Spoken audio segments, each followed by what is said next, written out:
Завьялова Ольга, член молодежного парламента города Краснодара. Российская школа политики – это возможность развития молодых депутатов.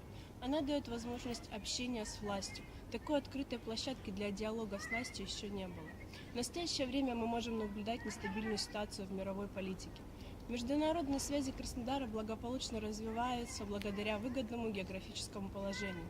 Побратимские связи города Краснодара находятся в постоянном развитии. Мы побратимы с такими городами: Бургас, Болгария, Феррари, Италия, Карлсруэ, Германия, с китайским Харбином. Также с турецким городом Самсун, с которым развиваем торгово-экономическое и культурное сотрудничество. Краснодар постоянно участвует в международных форумах и выставках, где защищает 16 проектов. Так, для меня очень важно участие в Российской школе политики, где я могла бы найти единомышленников как в регионах, так и за рубежом. Ведь Краснодар – это отличная площадка для развития международных отношений.